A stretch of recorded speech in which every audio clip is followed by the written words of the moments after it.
ممكن تقول لنا كيفاش جاتك هواره الساكنه والاجواء؟ انا اصلا كنحماق على ناس هواره حيت اغلبيه ديال صحاباتي كاينين في هواره ساكنين. شكرا جزيلا، بارك الله عليك.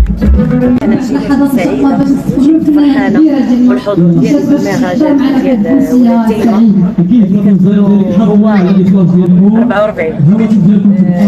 نتمنى يكون مهرجان زوين ويكون تفاعل مع الجمهور، نتمنى نكون نورتكم كيما منورين. رسالتك للجماهير الهواريه باش كتوعدهم الفنانه ديالنا أميمة بعزية؟ كنوعدهم انني نكون عند حسن الظن ديالهم ونعجبهم ويبغيوني كيف ما انا.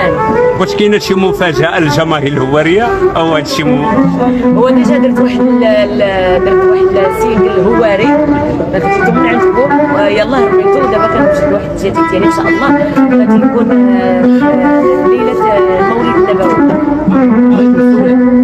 دافع الاخبار مده ديال اسبوعين دابا حول الانفصال ديالك على الزوج ديالك، ما صحه هاد الاخبار؟ ما تهضريش سولوني على لا ماشي مشكل، سولوني على المهرجان اللي انا معكم فيه، سولوني على اغانيه، سولوني على شي حاجه اللي كتعلق بالغنى والجمهور، ماشي حاجه كتكون خاصه ديال بين الزوجين. ما كنبغيش نعرف شنو هو الجديد ديالك استاذه؟ الجديد ديالي ان شاء الله قريب غادي تشوفوه باش ما نحرقش لكم المراحل.